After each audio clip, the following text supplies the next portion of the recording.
भी, मतलब M14 5G बुलाते हैं इसको बेसिकली, ठीक है।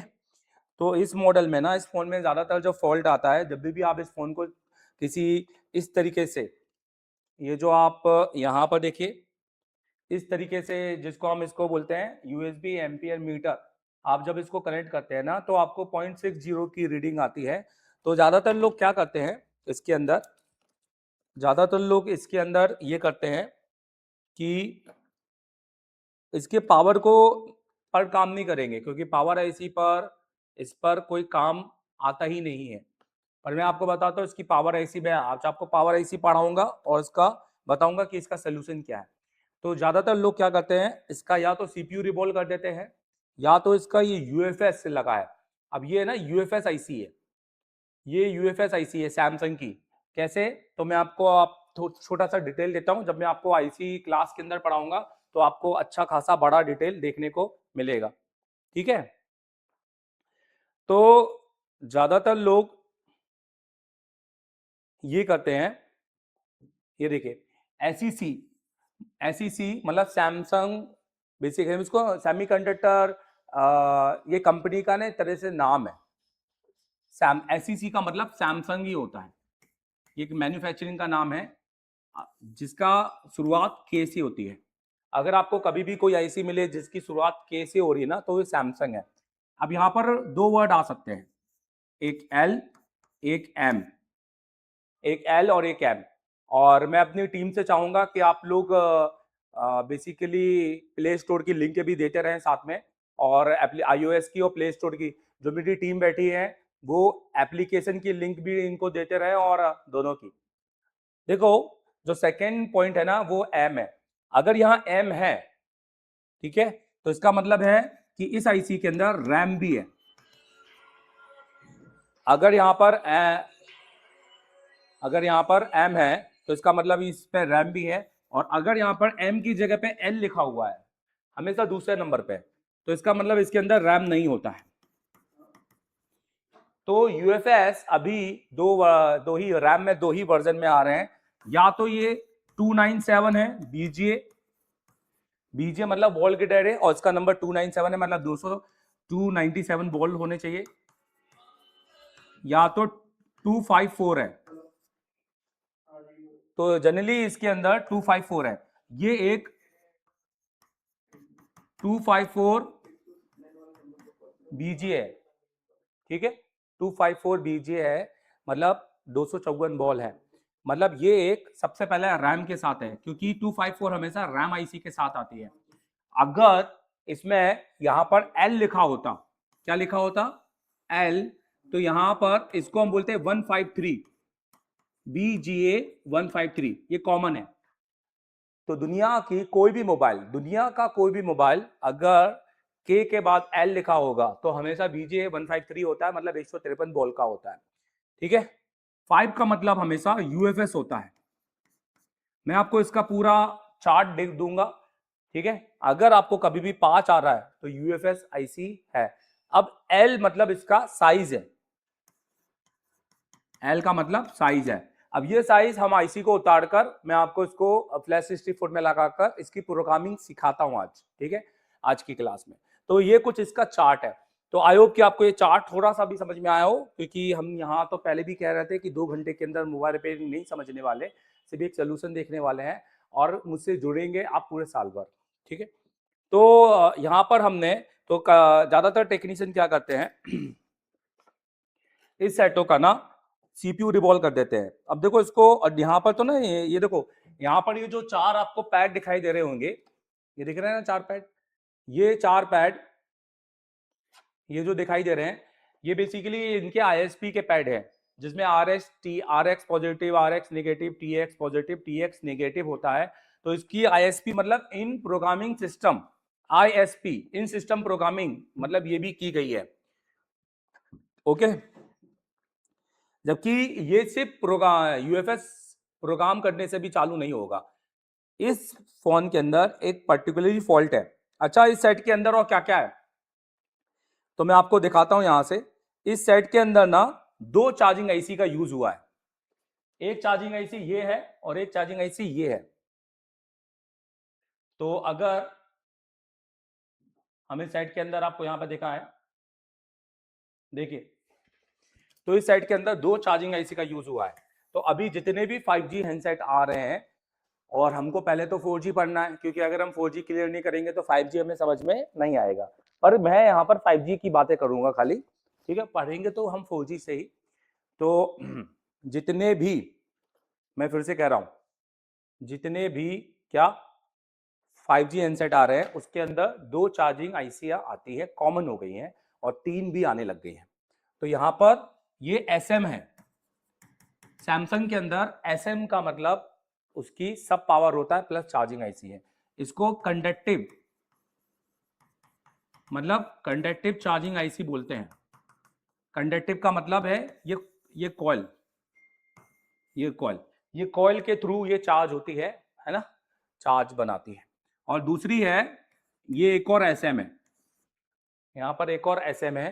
तो इसका काम होता है, आई मीन सॉरी, मैं यहां पर चेंज करना चाहूंगा, इसको बोलते हैं इंडक्टिव। इंडक्टिव मतलब कॉइल के थ्रू, ये इंडक्टिव है ना, कॉइल मतलब इंडक्टिव, और ये होती है कंडक्टिव। कंडक्टिव मतलब कैपेसिटर के थ्रू, एक ये तो ये C1P, C1N, C2P, C2N, इस तरीके से यहां पर आपको ये 4 कैपेसिटर जो देखने को मिल रहे हैं, ये इसके चार्जिंग कैपेसिटर है। तो जनरली पहले मैं आपको इस बोर्ड का काम बता दूं ना, फिर बाद में अपन इस पे चर्चा करेंगे कि क्या हो सकता है और क्या नहीं हो सकता है। समझ में आ रहा है आप लोगों को? देखिए, अगर मैं इसको यहां से बताऊं तो यहां से भी मैं आपको बता सकता हूं, जैसे कि यहां पर अगर हम बात करें, ये देखिए, अच्छा, ये जो मैंने बोर्ड है, ये हम M सीरीज में जाते हैं,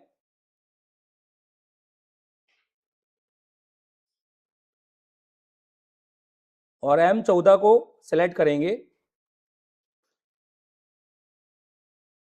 क्योंकि मैंने A14 ओपन किया हुआ है और हमारा फोन है M14। यहां पर ये इसका चार्जिंग कॉइल है, और यहां पर देखिए, यहां पर भी क्या लिखा हुआ है, SM लिखा हुआ है ना, और ये इसके चार्जिंग कैपेसिटर है। मतलब अब आपके पास कभी भी कोई आईसी आए जो चार्जिंग दिखा रही है, जैसे अगर मैं यहां पर बात करूं, ये देखिए, इस आईसी के पर यहां पर देखिए क्या लिखा हुआ है, चार्जर। तो इसका मतलब ये कैपेसिटर आपके चार्जिंग कैपेसिटर है ना। तो मतलब ये 2 चार्जिंग आईसी से चार्ज होती है। सबसे पहले तो आपको ये क्लियर होना चाहिए, क्योंकि फोन डेड बना रहे हो ना आप, पहले आपको बोर्ड का व्यू बहुत अच्छा तगड़ा होना चाहिए, ठीक है। उसके बाद ये इसकी मेन पावर है, और सैमसंग के अंदर पावर हमेशा एस से चालू होती है, एस सुपर बेड वाला। तो देखिए किससे चालू हो रही है, एस। अब इसके पास कॉलों के नाम पर 1, 2, 3, 4, 5, 6, 7, 8, 9, 10, 11, 12, टोटल 12 कॉइल है। कितनी कॉइल है मुझे बताइए, कितनी कॉइल बताई मैंने, कमेंट करके बताइए, मैं भी देखूं आप लोग सुन रहे हैं, समझ रहे हैं कि नहीं। ठीक है, देखिए यहां पर भी गिनेंगे, 1, 2, 3, 4, 5, 6, 7, 8, 9, 10, 11, 12, तो 12 कॉइल है। तो हमें अगर कभी भी ये फोन डेड आए, तो हम ऐसा नहीं है कि सीधा उठाएंगे और इसका यूएफएस निकालेंगे और ये सोल्यूशन करना चालू कर देंगे, नहीं। सबसे पहले हम अपने फोन के अंदर चार्जर, पहले तो हम अपने फोन की रीडिंग समझेंगे कि हमारा डीसी रीडिंग क्या बोलता है, एम्पियर रीडिंग क्या बोलता है, ठीक है। ये सारी रीडिंग समझने के बाद हम मल्टीमीटर का यूज करेंगे और देखेंगे कि हमारे प्रॉपर वोल्टेज बन रहे हैं कि नहीं बन रहे हैं। सबसे पहला जो वोल्टेज हमें हमारे बीबस, देखिए मैंने यहां पर चार्जर रेडी किया हुआ है, दिख रहा है आपको, टाइप सी लगाया है, और यहां पर कौन कॉल कर रहा है इतना, यहां पर मैंने जो बीबस लगाया है, तो बीबस लगाने के बाद अगर मेरी चार्जिंग यहां पर इस आईसी के पास और इस कॉइल के ऊपर लगे इन कैपेसिटर पर वोल्टेज बनाना चाहिए मिनिमम 3.6 समथिंग, 3.59 है, मतलब 3.6। तो इसका मतलब यह है कि हमारा चार्जिंग आईसी एटलीस्ट आउटपुट निकाल रहा है, जिसको बोलते हैं हम VBAT_SYS, सैमसंग में मतलब सिस्टम, तो कॉलकम के अंदर बोलते हैं बीपीएच, सेकेंडरी पावर। अगर ये वोल्टेज हमें यहां मिल रहा है, अगर हमें इस आईसी पर ये वोल्टेज मिल रहा है, तो आपको फिलहाल अभी इन आईसीओ पे काम करने की जरूरत नहीं है, आपको चार्जिंग आईसीओ पे काम करने की जरूरत नहीं है, क्योंकि हमारा मेन है पावर सेक्शन, क्या पावर हमारा वोल्टेज इनपुट ले रहा है कि नहीं ले रहा है। ठीक है, ये देखिए सैमसंग के अंदर, मैं फिर से बोल रहा हूं, अगर सीपीयू सैमसंग का है और अगर सीपीयू कॉलकम का है, तो ये वोल्टेज स्टेबल होना चाहिए, और अगर सीपीयू एमटीके का है, एसपीडी का है, तो ये वोल्टेज क्या करेगा, अप डाउन फ्लक्चुएट करेगा, और ये वोल्टेज फिर बैटरी लगाने के बाद स्टेबल होना चाहिए। अगर ये बैटरी लगाने के बाद भी फ्लक्चुएट हो रहा है, तो इसका मतलब है ये लाइन लीकेज है, ये लाइन लीकेज है।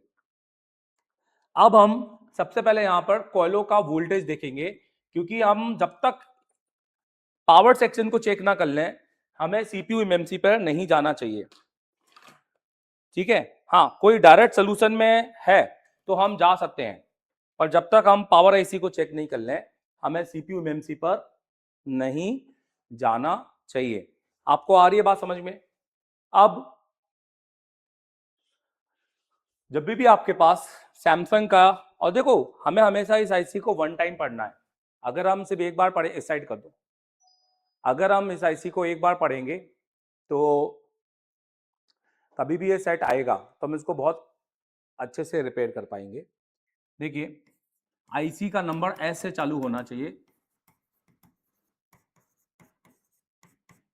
ये सैमसंग का M14 5G फोन का आईसी है। इसके अंदर टोटल कॉइल ये 1 2 3 4 5 6 7 8 9 10 11 12 12 कॉइलें यूज हो रही है। तो हम सबसे पहले देखते हैं कि जब भी हमारा पावर बक कॉइल बनाता है तो कैसे बनाता है। देखिए तो मैं आपको वही चीज दिखाता हूं, इसके लिए मैं आपको थोड़ा सा अलग अपने पेज पे, ये जो व्हाइट बोर्ड है ये भी हमने बनाया हुआ है, एसर टेलीकॉम का मेरा खुद का बनाया हुआ व्हाइट बोर्ड है।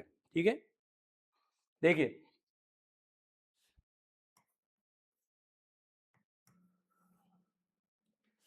कभी भी 1 2 3 4 5 6 7 8 9 10 11 12 हमने कितनी कॉलें लगाई हैं, 12 लगाई हैं, क्योंकि ये हमारा किसका है, ये हमारा सैमसंग का है, एस सीरीज का, और एक 5G सीपीयू के साथ लगा हुआ। तो एक्चुअल में जब हम बात करते हैं किसकी,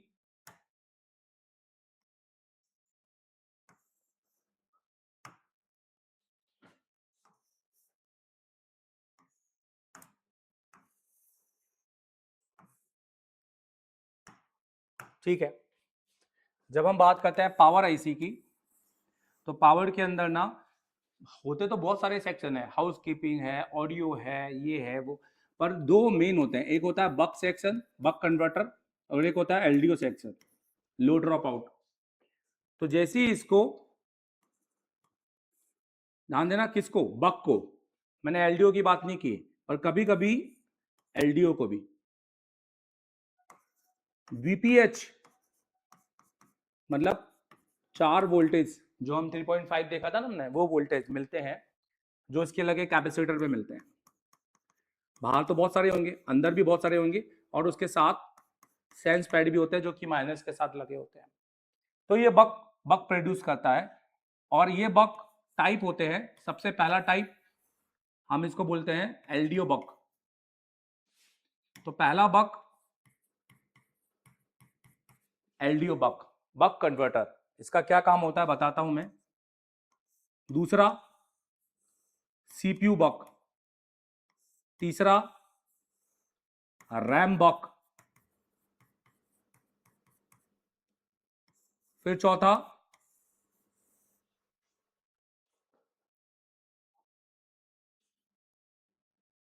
आरएफ बक,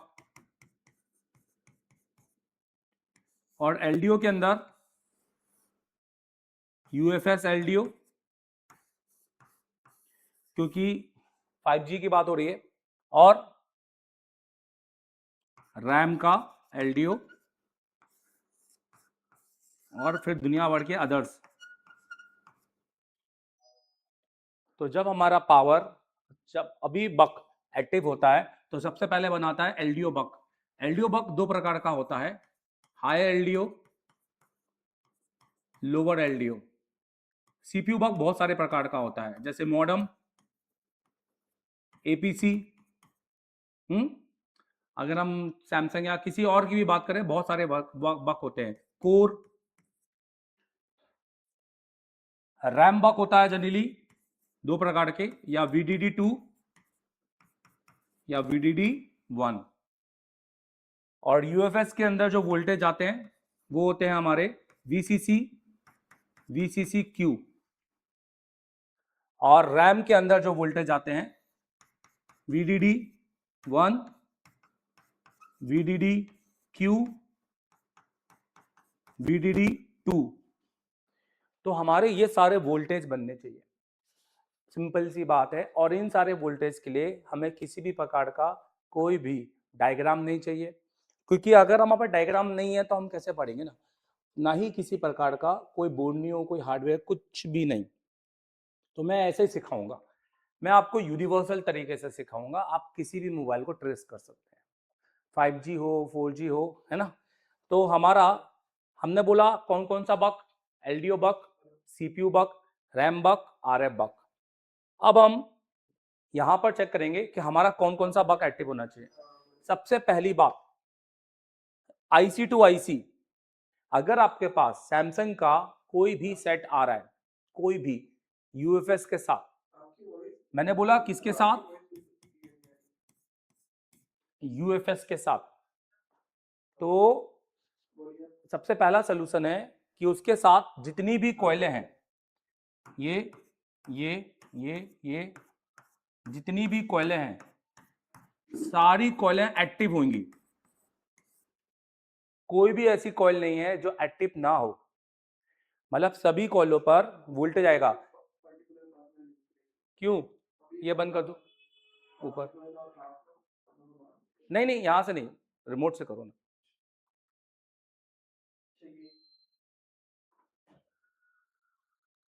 सारी कॉइलें एक्टिव होंगी, मतलब हर कॉइल पर वोल्टेज आएगा ऑफ कंडीशन में।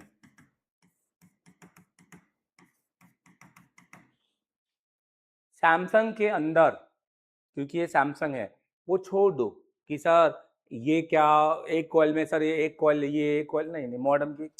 हमें यूनिवर्सल तरीके से काम करना है, हमें अपने लॉजिक को चेंज करना है, हमें देखने का नजरिया बदलना है।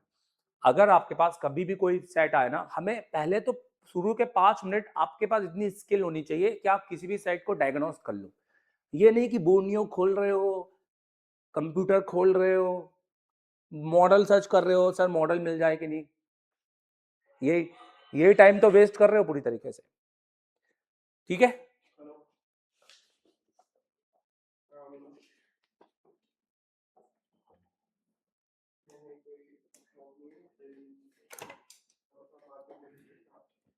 और उस नंबर पे नहीं,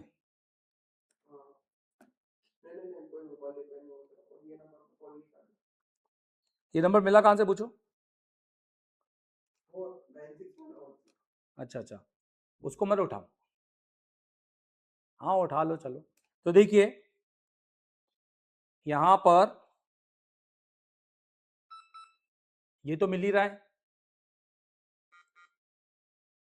यहां पर देखिए कितना मिल रहा है, 2। अच्छा, मैं आपको अभी वोल्टेज की बात नहीं किया हूं, तो मैं आपको वोल्टेज भी थोड़ा बताना चाहता हूं ताकि आपको थोड़ा सा वोल्टेज का एक्सपीरियंस भी हो। देखिए, जब हम बात कर रहे हैं तो हमेशा हमें पहली कॉइल, दूसरी कॉइल, फिर इधर की पहली, इधर की दूसरी, इन 4 कॉइलों में हमें हमेशा मिलता है एलडीओ बक,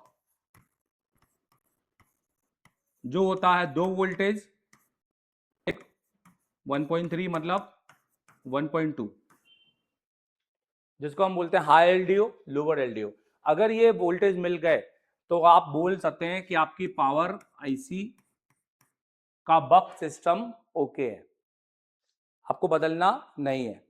उसके बाद फिर आपको जितनी भी बीच की कॉइल हैं, इन सब कॉइलों में किसी में 0.6, 0.7, 0.8, 0.9, 0.9 और किसी कॉइल पे अगर आपको मिला 1.1 तो ये समझो ये रैम का है, और अगर किसी कॉइल पे आपको मिला 1.8, कितना 1.8, तो ये समझो कि ये VIO है जो कि 5G के सेटों में निकलता है। और किसी कॉल में आपको मिला 1.0 तो ये एक LDO और मिल रहा है।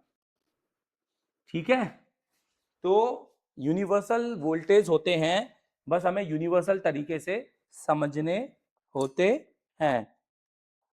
धीरे धीरे समझा रहा हूं कि थोड़ा तेज करूं आवाज को? मुझे कमेंट बताओ, ऐसे ही समझाऊं या थोड़ा फास्ट करूं अपनी आवाज को?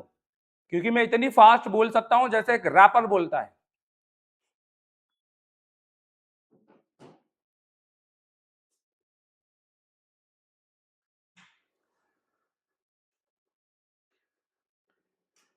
देखिए, तो यहां पर हमें ये जो वोल्टेज मिल रहा है ये 2 वोल्टेज है और स्टेबल है। वोल्टेज का स्टेबल होना ये बताता है कि फोन के अंदर सीपीयू अभी जो हमारा एक वॉच डॉग है या जो हमारा एक पीएस होल्ड है, सप्लाई है, वो स्टेबल रख रहा है, मतलब एक सिग्नल दे रहा है। सीपीयू लगे रहने के बाद, सीपीयू निकालने के बाद, क्योंकि सैमसंग के अंदर वोल्टेज आईसी निकालने के बाद भी स्टेबल होते हैं। ठीक है, यहां वैसा कॉलकम जैसा काम नहीं होता है। देखो यहां पर हमें हाई एलडीओ मिल गया है। अब हम इसका दूसरे नंबर का कॉइल पे देखेंगे, यहां पर हमें लोअर एलडीओ मिला है 1.2। ये कॉइल क्या काम करते हैं, ये अपनी आईसी के साथ ही लगकर अपनी आईसी को ही ऑन करते हैं, क्योंकि जैसे कि मैंने बताया, अगर ये इसका बक सेक्शन है तो ये कॉइल इस पैड से स्विचिंग कराएगा और ये वापस आईसी के अंदर आएगा और वो आईसी के अंदर एलडीओ भाग के अंदर इन होगा। यहां से बक से क्या हो रहा है, स्विचिंग होकर आउट और इन कैपेसिटरों के थ्रू, तो ये इसका इन है, ये इसका आउट है और ये इसका इन है, और यहां से जो आउट निकलेगा ये रैम और इमएमसी आईसी के अंदर जाएगा। ठीक है, देखो हमको अगर हमने यूनिवर्सल तरीके से नहीं पढ़ा तो हमारा टाइम सिर्फ डायग्राम ढूंढने में लग जाएगा। तो तीसरा कॉइल देखें, आप मुझे बताइए कौन सा बक, कौन सा कॉइल हो सकता है, मुझे बताइए। मैंने आपको बताया था 0.7 कौन सा कॉइल हो सकता है,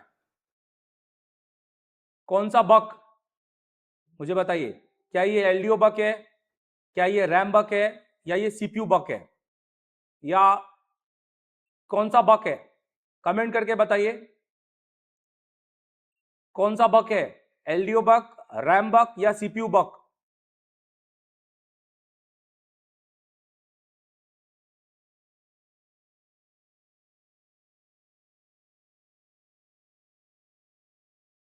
चलिए यहां पे देखिए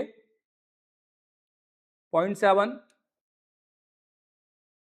0.5 मिनिमम, 0.6, 0.6, 0.6, 0.7 इधर आओ, 0.7, एक मिनट, 1.0, 1.0, ये तो सीपीयू बग नहीं है ना।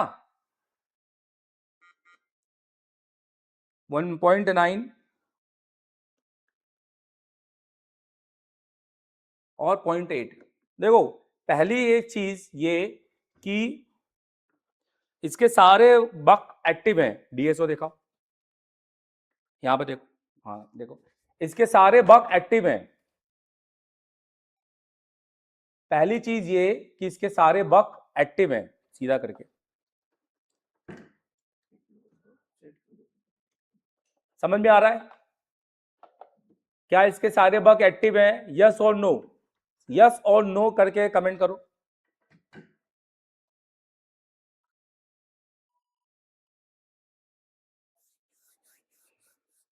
सैमसंग के अंदर, और थोड़ा जूम करो, ये देखो ये स्विचिंग हो रही है,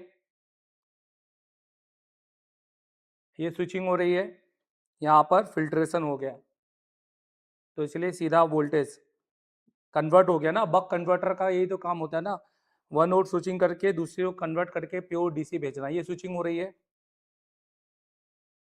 ये स्विचिंग हो रही है,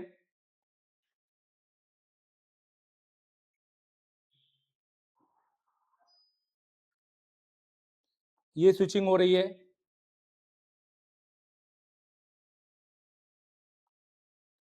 ये स्विचिंग हो रही है,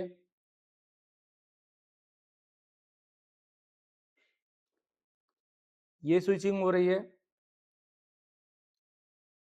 अगर आपके पास डीएसओ है तो आप फाइनली बिल्कुल बता सकते हैं कि हाँ मेरे पावर एकदम ओके है। हो सकता है कि कभी कभी जो बक वोल्टेज बनते हैं तो वो वोल्टेज किसी और वजह से बन रहे हो, स्विचिंग ना हो रही हो, तो फेक वोल्टेज भी होते हैं। कुछ वोल्टेज हमें ऐसा लगता है कि बक तो बन रहा है पर एक्चुअली में बक बन ही नहीं रहा है। तो बक बनना तभी होगा जब वो स्विचिंग होगी। ये स्विचिंग हो रही है और ये स्विचिंग हो रही है। आपने इन स्विचिंग में एक अंतर देखना कि जितनी भी, ये देखो इसकी स्विचिंग देखो अलग है, इसकी स्विचिंग देखो ये भी अलग है। यहां पे आप देख रहे हो ना, बहुत अच्छे से ध्यान देना आप, ये देखो, और इनकी स्विचिंग देखो, इसकी भी सेम है, ये देखो यहां पर वो फ्लक्चुएशन नहीं आ रहा है। तो जितनी भी बक की स्विचिंग है वो नॉर्मल है, पर जो एलडीओ की स्विचिंग है वो आप अलग ही आपको देखने को मिलेगा। ये बक की है, ये देखो। चलो ठीक, इसका मतलब हमारा पावर सेक्शन ओके है। अब बक के बाद हमें हमारा एलडीओ सेक्शन चेक करना होता है, और हम ये सोचते रहते हैं कि सर एलडीओ चेक कैसे करें। मैं आपको ये बता रहा हूं कि एलडीओ, अगर आपके पास कोई डायग्राम नहीं है तो एलडीओ चेक करने का सबसे आसान तरीका होता है उसका एमएमसी और यूएफएस निकाल देना। हालांकि इसके अंदर मुझे आपको सोल्यूशन भी देना है, तो मैं जल्दी से इसको निकाल देता हूं।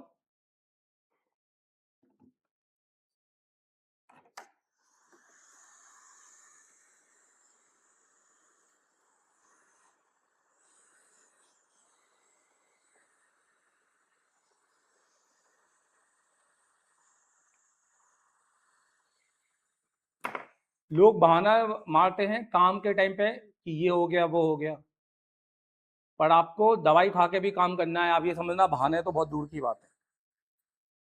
जब आप असली में बीमार हो तब भी काम करना है। इंसान वॉरियर वो ही होता है, बाकी सब तो नॉर्मल इंसान है।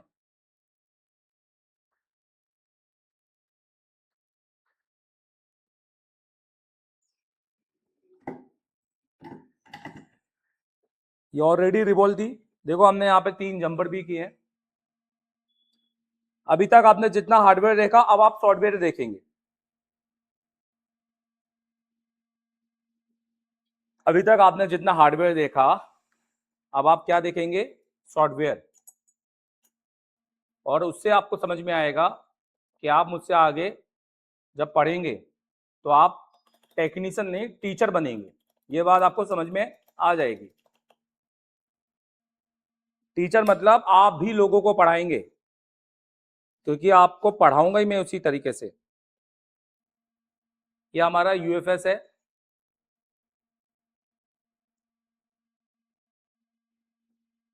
बस इसको थोड़ा सा क्लीन कर लेता हूं, फिर मैं आपको बताता हूं।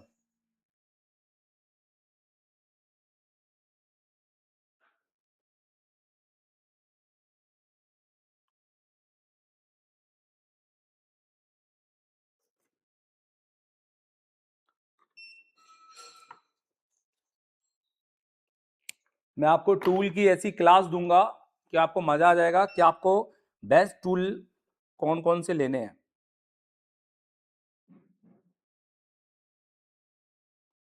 इस बार जो अपनी ऑफलाइन क्लास में टूल की क्लास रिकॉर्ड होगी ना, उसको रिकॉर्ड करवा दें एमडी सर की। समझ रहे हो मेरी बात?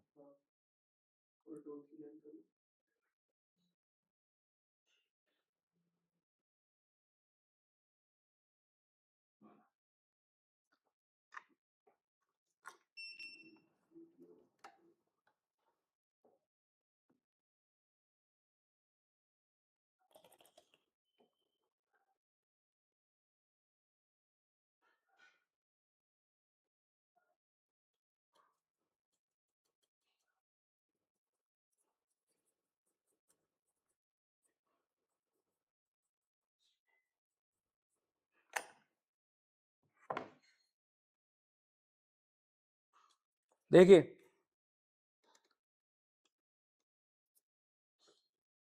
सैमसंग सैमसंग में M14 अगर आपके पास कभी आता है, या जो सेम सीपीयू है उसका कभी भी आपको इस तरह का बोर्ड देखने को मिलता है, A14 M14 टाइप के आपके पास में फोन कभी आते हैं, ठीक है, तो इसके अंदर आपको करना ये है कि आईसी रिवॉल्व करना नहीं है, क्योंकि सिर्फ रिवॉल्व करने से तो सोल्यूशन नहीं होगा। आपको इन 3 पैड पर जंपर यूज करने हैं। इनके ये जो सरफेस लेयर है, ये सरफेस लेयर दिखाई दे रहे हैं आपको?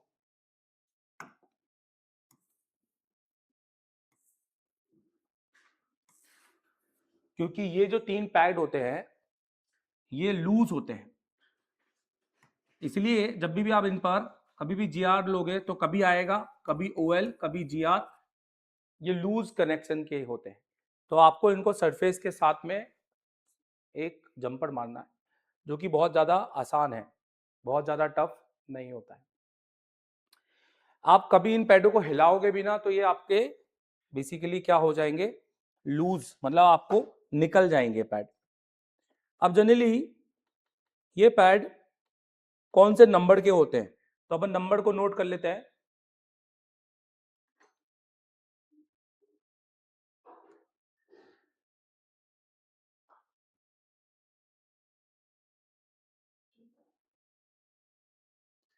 ये देखिए,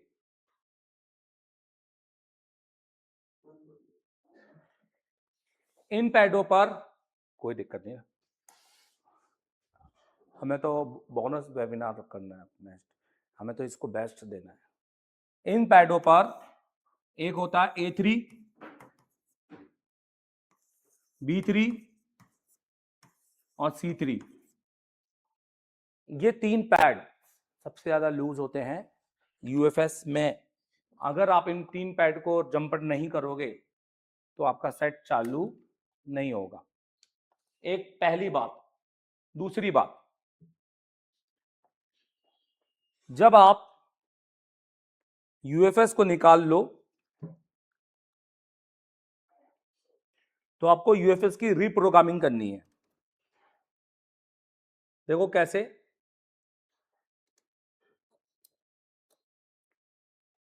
ठीक है,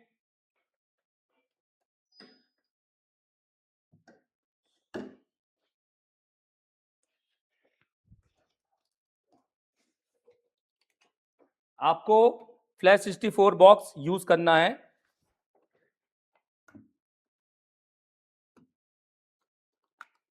यूएफएस वाला अडेप्टर BJ254।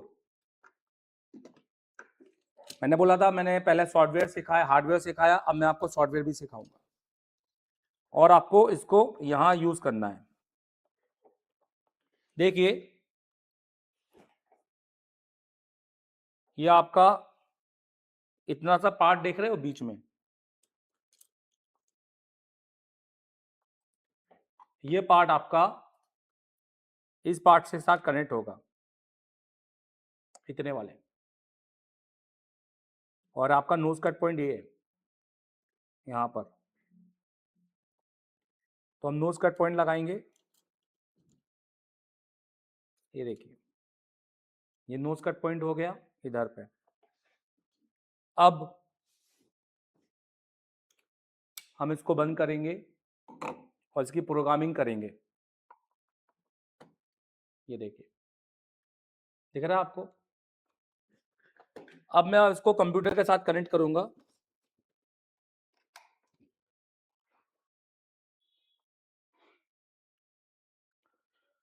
इस बॉक्स में सबसे पहले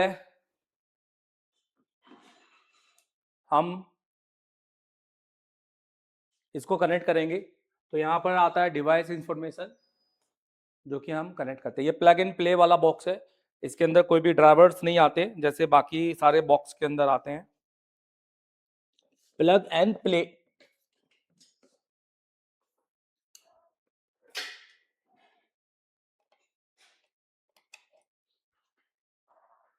जब ये कनेक्ट हो जाएगा, अब हमको यहाँ पर लिखा हुआ है फाउंड वन F64 डिवाइस। जब हम इसको कनेक्ट करेंगे तो यहाँ से हमारा डिटेलिंग चालू हो जाएगा, ठीक है। और यहाँ से हमारा UFS कनेक्ट होना चालू हो गया।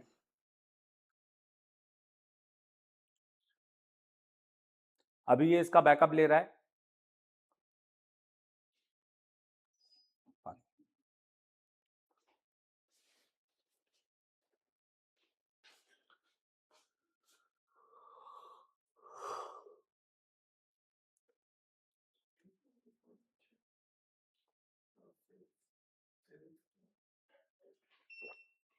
कर लेते हैं अभी, जब बोला तो पूरा पढ़ाएगा तो पूरा ही पढ़ाएंगे।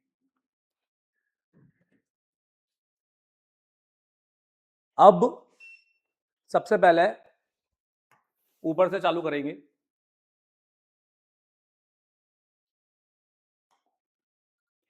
यहां पर हमने देखा कि इतना हमारा फ्लैश 64 अल्ट्रा कनेक्टेड है USB के साथ। यहां पर हमने देखा हमारा सॉकेट कनेक्टेड है UFS 254। हमने UFS, तो ये हमारा ई सॉकेट है जो कि कनेक्ट हुआ है।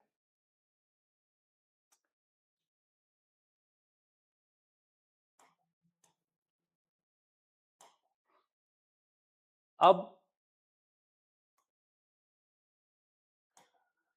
यहां पर ये हाई स्पीड गियर 3 में कनेक्ट हुआ है, जो कि एक अच्छी बात है। जैसे जैसे गियर बढ़ते जाएंगे स्पीड भी बढ़ती जाएगी। गियर 2 में कम स्पीड होगी, गियर 3 में ज़्यादा स्पीड होगी। तो हमारा गियर 3 में कनेक्ट हुआ है, मतलब टॉप स्पीड हम कह सकते हैं। गियर 4 भी हो सकता है। यहाँ पर अगर हम चेक करें, यहाँ पर गियर 4 भी है, गियर और हाई स्पीड के साथ में यहाँ पर, और गियर 5 भी है। तो टोटल 5 गियर में ये बॉक्स कनेक्ट करता है स्पीड के हिसाब से, ठीक है। और PWM गियर के साथ में बात करें तो गियर 4 तक ये कनेक्टेड है। अब एक UFS जिसको यूनिवर्सल फ्लैश स्टोरेज बोला जाता है, इसके अंदर जो रैम लगी है ये 4 GB की रैम है। और यहाँ पर LPDDR4 मतलब 254 BGA यूज होता है। जहां पर भी नाम आए LP मतलब low power, DDR double data rate, N4X मतलब BJ254, इसका मतलब ही यही होता है। रील ले लो तो, मतलब इसका मतलब भी यही होता है। अब सैमसंग का UFS कनेक्टेड है, KM5L ये इसका प्रोडक्ट नंबर है। और UFS का जो वर्जन है कि UFS कौन से वर्जन का है, तो यहां पर है UFS 2.2। सबसे इंपॉर्टेंट हमें जानना है कि हमारा UFS कौन से वर्जन का है। तो UFS हमारा यहां पर भी हमें पता चल जाता है कौन से वर्जन का है। ये रैम और LPDDR4 मतलब low power double data rate, 4X मतलब BJ254। ठीक है, ठीक है, इतना इतना समझ में आ रहा है? आगे बढ़ूं? मुझे जवाब दो, आगे बढ़ूं? समझ में आ रहा है इतना? आगे बढ़ूं? यस का जवाब दो। देखो मैं इतनी दवाइयां खाकर भी आपको पढ़ा रहा हूं, सोचो आप कितने तंदुरुस्त होंगे। तो भी अगर आप में से यस भी नहीं लिख पा रहे तो सोचो आप मुझसे ज्यादा बीमार हो। जो बैठा हुआ है उसको यस लिखना पड़ेगा अगर वाकई में आप बेस्ट बनना चाहते हैं।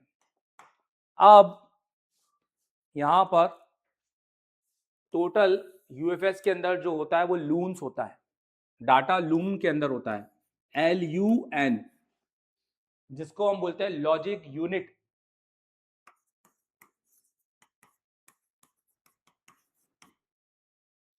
सैमसंग के अंदर अगर आपका यूएफएस सैमसंग सीपीयू के अंदर है तो लून 0, लून 1, लून 2 और लून 3 और लून 4, इतने लून होते हैं टोटल, जिसके अंदर जो सबसे बड़ा मेन डाटा फ्लैश फाइल होती है, स्टोरेज या डाटा होता है यूजर का, वो लून 0 होता है। जैसे आप देखो इसके अंदर हमारा 119 GB का डाटा है, मतलब ये 128 GB का यूएफएस है। बाकी लून के अंदर छोटे छोटे पार्टीशन जैसे लून 1 और लून 2 के अंदर हमारा बूट इनेबल्ड होता है, जिससे हमारा फोन सेकंड लोगों पर आता है और हमारा फोन बूट करता है। और बचे लून पे हमारी कस्टम रोम या हमारी सिक्योरिटी होती है, जैसे मॉडर्न EFS। जैसे इसके लून 4 में हमारा भी बहुत इंपॉर्टेंट डाटा होता है। ठीक है, अगर यही MMC होता तो ये हमारा बूट A बूट B ऐसा होता। अब इसके अंदर एक आता है RPMB। RPMB का मतलब RPMB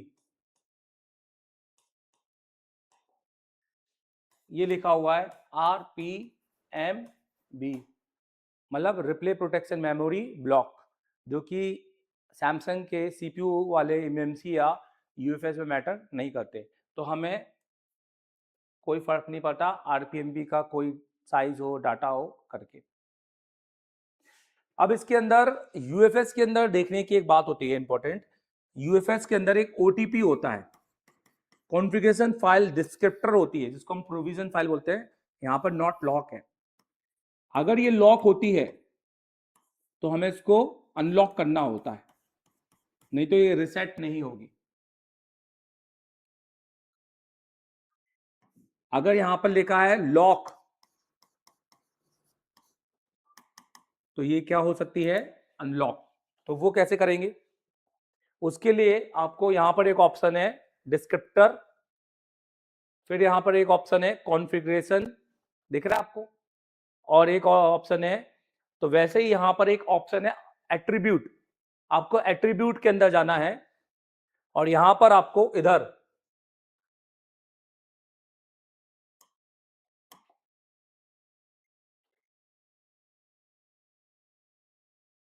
आपको यहां पर जाना है एट्रीब्यूट के अंदर और ये वाले configuration boot descriptor not lock, ये वाले ऑप्शन पे जाना है और इधर जाकर आपको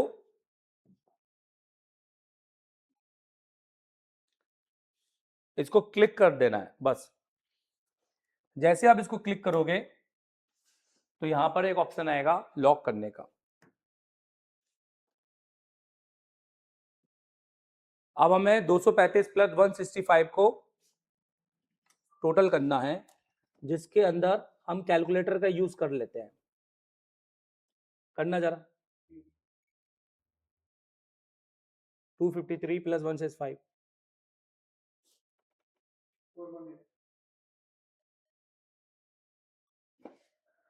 ये देखिए, तो यहां पर आ गया attribute B configuration descriptor lock write success. अब हम इसको फिर से अगर रीड करें तो ये हमें लॉक मिलेगी। ठीक है, देख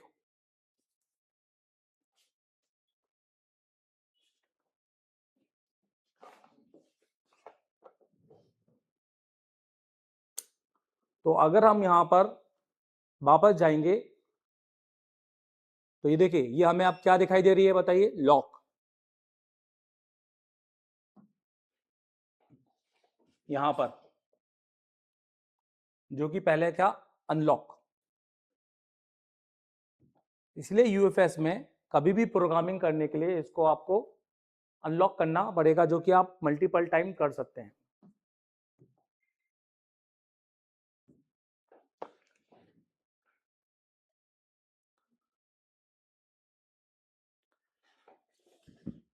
ठीक है, तो कहां जाना पड़ेगा, एट्रीब्यूट के अंदर कॉन्फ़िगरेशन को क्लिक करना पड़ेगा।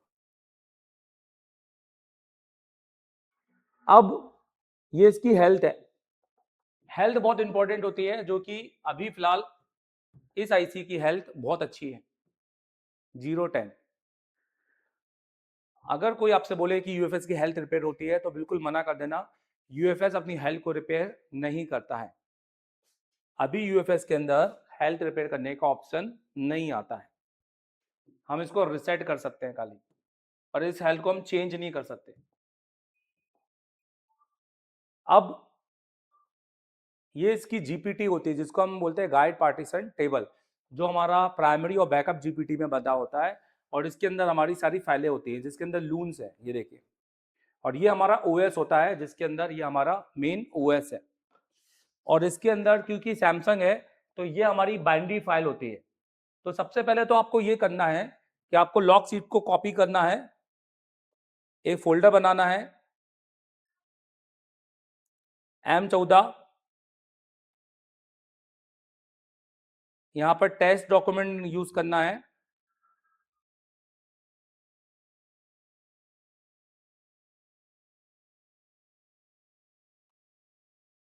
और इसको यहां पे पेस्ट कर देना है। ठीक है, अब दूसरा, अगर आपके पास डंप है, डंप क्या होता है मैं आपको आगे समझाऊंगा जब आप मेरे से पढ़ेंगे। तो हम इसको डंप और बिना डंप के भी बना सकते हैं। ये इसकी बाइनरी फाइल नंबर होती है, यहाँ पे क्लिक करके हम इसका फ्लैश फाइल इंस्टॉल कर सकते हैं। ये M14 आ रहा है सैमसंग का।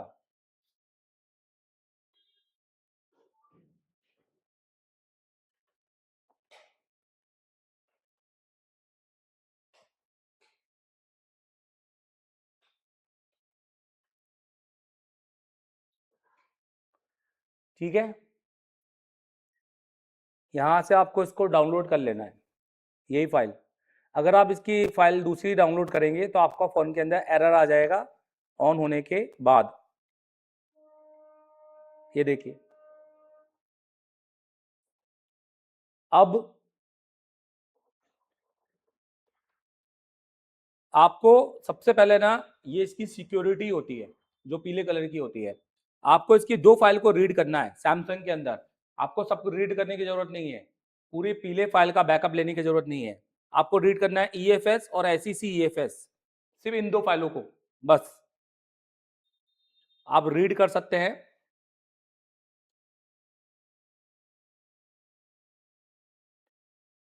ये देखिए, तो हमने सिर्फ दो फाइलों का बैकअप लिया है, EFS और SEC EFS, क्योंकि हमको सबका बैकअप नहीं लेना है, टाइम वेस्ट है।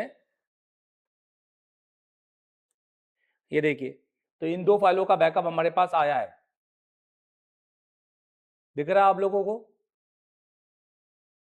अगर आप बैकअप लेना चाहते भी हैं तो आप यूएफएस में जाकर सबसे पहले, अगर मेरे पास मान लो अभी ये पूरी तरीके से बैकअप नहीं भी है तो भी मैं इसको बना सकता हूं, बट अगर आप बैकअप लेना चाहते हैं तो लून 0 को पूरा रीड करना होता है, फिर लून 2 को, फिर लून 3 को,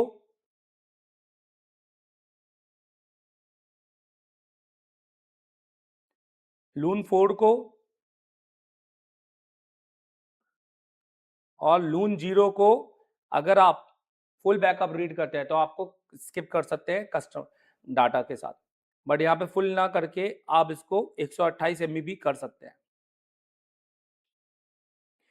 क्योंकि इससे ये क्या करेगा, अपना जीपीटी क्रिएट कर लेगा। ये करने के बाद आपको डिस्क्रिप्टर पे आना है, कॉन्फ़िगरेशन पे आना है, और नीचे ये जो दिखाई दे रहा है आपको, ये फैक्ट्री वाला आइकन, इसको क्लिक करना है। पहले ऊपर वाले आइकन को क्लिक करना है तो सारा डाटा डिलीट हो जाएगा, देखिए। बट आरपीएमबी की डिलीट नहीं होगी, और हेल्थ तो वैसे की वैसे ही वही की वही है। तो अभी आप देखिए बूट पार्टीशन अभी भी हमारा हटा नहीं, और डिस्क्रिप्टर भी हमारा लॉक है, तो ये देखिए सेम है। और ये सब करने के लिए आपको डिस्क्रिप्टर को अनलॉक करना पड़ेगा,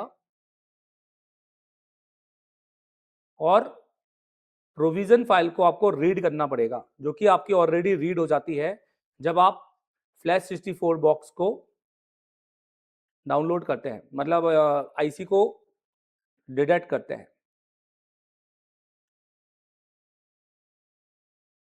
इसकी ओपन फाइल डायरेक्टरी में जाएंगे, बैकअप, यूएफएस, सैमसंग,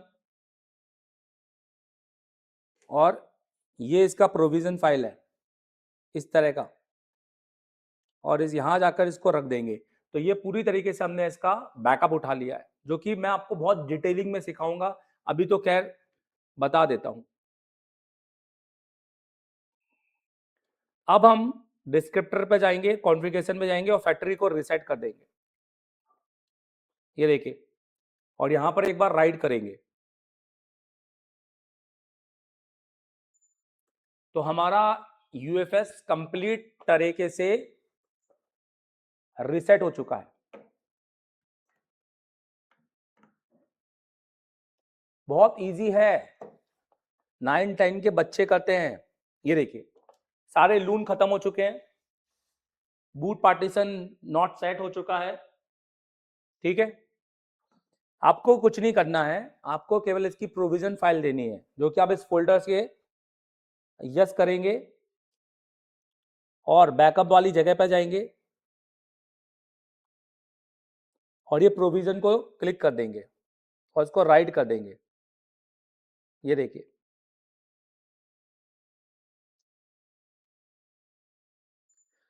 तो हमने सिर्फ प्रोविजन, मतलब हमने यूएफएस को रिसेट कर दिया। अब ये करना ही पड़ता है, नहीं तो सेट ऑन नहीं होगा। अगर आप ये सब काम नहीं करेंगे तो आपका सेट नहीं ऑन होगा। ये देखो वापस आ गए अपने सारे पार्टीशंस, और हम चाहें तो इस प्रोविजन को 128 जीबी के लिए यूनिवर्सल बना सकते हैं। मतलब अगर हमारे पास 128 जीबी का यूएफएस है तो बस समझो कि हमारा को अब दूसरा किसी प्रोविजन फाइल की जरूरत नहीं है। अब अगर हमारे पास बैकअप होता तो लून 0 में जाते और लून 0 का बैकअप चढ़ा देते, ये देखिए। तो ये जीपीटी ये पूरा पार्टीशन बन जाता। सपोज अगर हमारे पास बैकअप नहीं है, सपोज हमारे पास बैकअप नहीं है और सैमसंग का हम यूएफएस चेंज कर सकते हैं, तो हम क्या करते, हम जीपीटी को खोलते ऊपर के फोल्डर को और इसकी फ्लैश फाइल में जाते और इससे सीएससी वाली फाइल को ले लेते। तो देखो ये हमारा जीपीटी राइट हो चुका है, ये देखो अभी भी हमारा पार्टीशन बन जाएगा।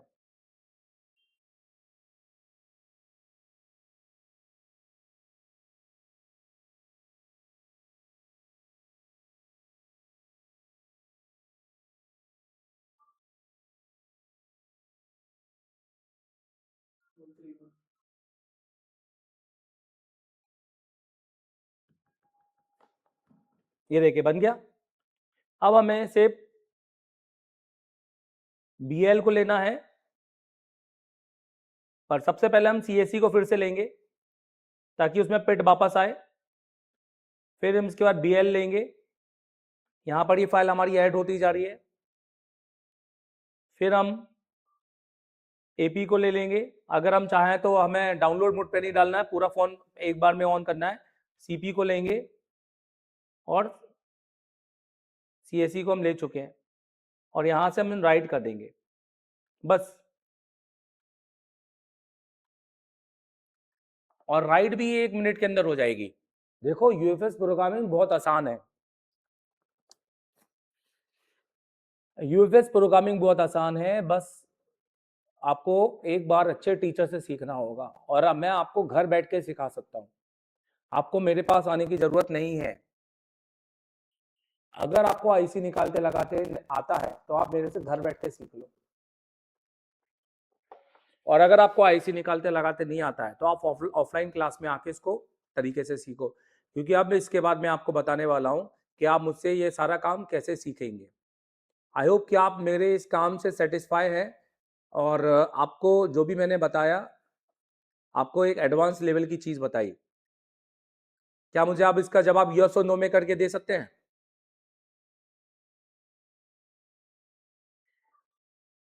मेरे पढ़ाने का तरीका आपको कैसा लगा मुझे बताएं, मुझे बता सकते हैं? मेरे पढ़ाने का तरीका कैसा लगा?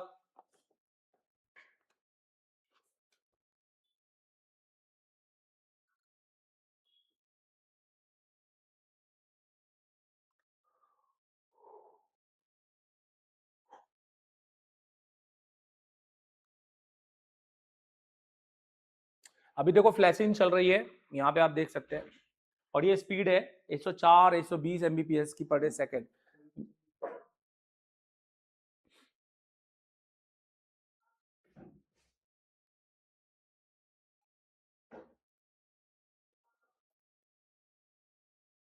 कमेंट का जवाब दो जिस जो भी कमेंट लिख रहा है।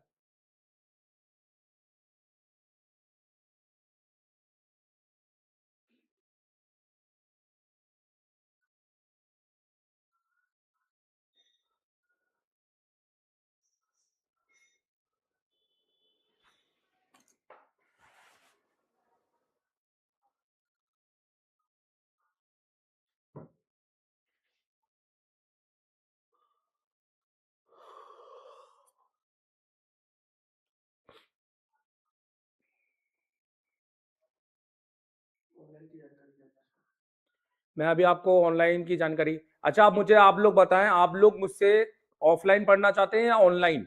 क्योंकि ये काम मैं आपको घर बैठ के भी सिखा सकता हूँ। मुझे जवाब दे, ऑनलाइन की ऑफलाइन, मुझे आंसर करें, जरा आंसर देखो।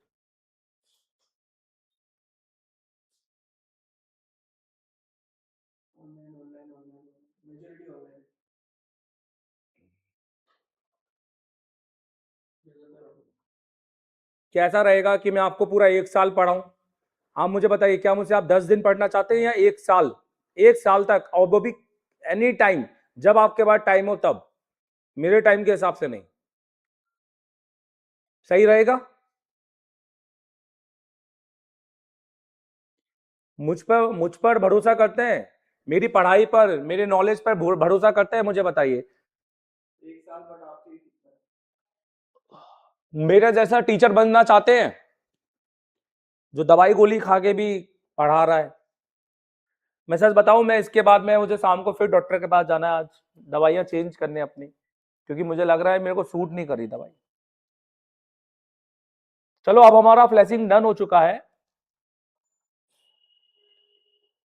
अब हम इसको रिकनेक्ट करेंगे, बट अभी हमारी ये चीज बच रही है।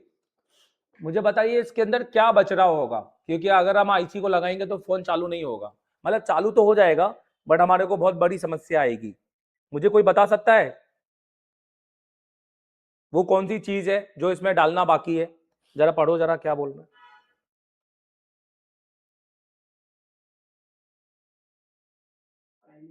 हाँ, वेरी गुड, बहुत अच्छे। और वो कौन सी दो फाइल है जो हमको डालनी है? नाम लिख सकते हो दो फाइलों का?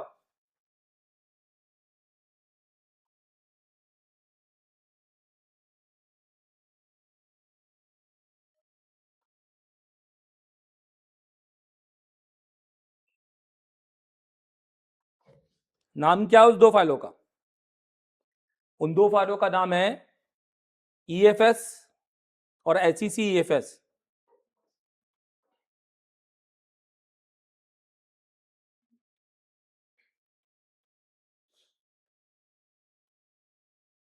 ये देखिए, ये दो फाइल बस।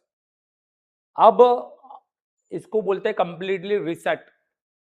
मतलब आप समझ लो कि आपको अब कुछ नहीं करना है, आईसी लगाना है।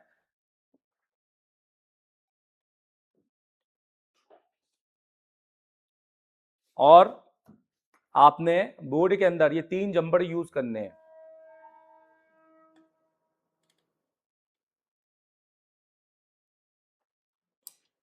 ये तीन जंपर यूज करने हैं।